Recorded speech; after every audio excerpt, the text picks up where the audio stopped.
Tonight's antiphon that we just heard can be rendered in English this way.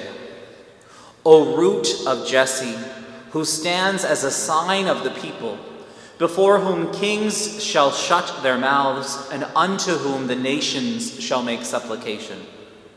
Come to deliver us, and delay no longer.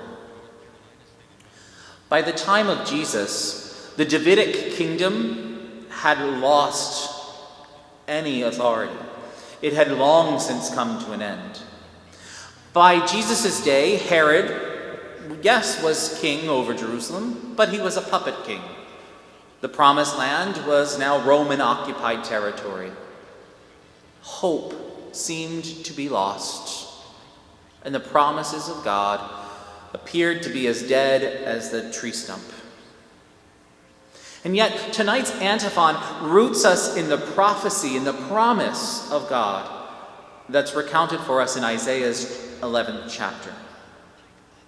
A shoot shall sprout from the stump of Jesse, and from his roots a bud shall blossom. Out of this dead stump, out of this royal lineage that had come to an end, it was here that God promised to act. It was out of this seemingly royal defunct line that Jesus appeared. Right, we remember the words recounted for us by St. Luke in his gospel when he recounts the Annunciation, how Gabriel announces to Mary that the Lord would give her promised child the throne of David his father, and he would reign over the house of Jacob forever. We all know the humble obscurity that Christ began in, but how by the end of his life he would indeed draw all people to himself, just as he said in St. John's Gospel, "When I am lifted up from the earth, I will draw all men to myself." In tonight's antiphon, the image is that of a little sprout, a little shoot from this seemingly dead stump. This little root of Advent, by the time we come to Holy Week, would hang upon the tree of the cross.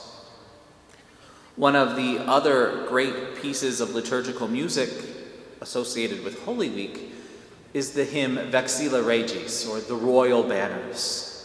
And in that, we pray how the royal banners go forward, and how we, and all Christians, rally behind that royal banner of the cross. And that fulfills the prophecy of Isaiah, right? In verse 10 of that same chapter, we hear, on that day, on the day of the Lord, the root of Jesse will be set up as a signal for all peoples, and him the nations will seek out. This tiny little sprout becomes that to which all nations are attracted. The Messiah's glory is so great that even kings will be dumbstruck. And all peoples will seek out this root of Jesse and pray for his intervention, for his assistance in their life. And that brings us to the petition section of tonight's antiphon. Come to deliver us and delay no longer.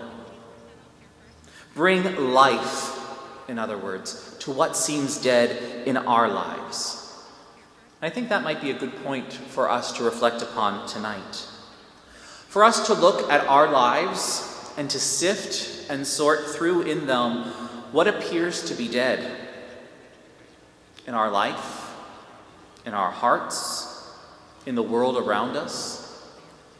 And when we see those places that seem to be dead, to look, to see if God's promises are not beginning to bud to life precisely there, bringing them back to life. We can look around us at the trees. After this week's storm, not only are they bare, but they're covered in ice. They seem to be dead. It's almost unimaginable that in a few short months they will be green again, beginning to bear fruit. Or think of the evening, how as we approach the longest night of the year, in just a few days after the winter solstice, the nights will again grow shorter and the days grow longer. It requires faith for us to see that life will be restored to what is seemingly dead. In our life, you and I are invited to discover, to seek out, to find that tiniest budding of God's love, praying that he would come and deliver me and delay no more. Another possible way for us to reflect on this antiphon stems from the genealogy of Jesus. Right? As Christians, we believe that God cares about individuals, that he didn't just come to save the human race as a whole, but to save us individually. How God takes us and our history seriously. In Matthew's gospel, it begins recounting the genealogy of Jesus, going from Abraham to David, to the Babylonian exile, and finally to Christ himself. How God pays attention and names each of those 42 individuals from Abraham to Christ. We might then, this night, look and see how God has acted, not just in the genealogy of Christ, but in our genealogy. To look and see God active in our lives, in our families, just as he was in the line of David. Perhaps God has slowly been unfolding his promises generation by generation in your family as well, until they will be finally fulfilled this Christmas, when he will indeed come. As we look back in our family lines, we might be embarrassed by what we find. But if you read the genealogy of Jesus, we find in them some pretty interesting characters: thieves, liars, rapists, criminals, and assorted riffraff. So your family might not look too bad by comparison. But we should take heart, because if God's promises could burst to life from that family, from that stump of Jesse, then God's promises can come to life in your family too. Our job then this night, or our task for reflection, is to look for those buds of new life and pray that God will not delay in fulfilling the promises of Jesus, not just for your family, but for you this Christmas as well.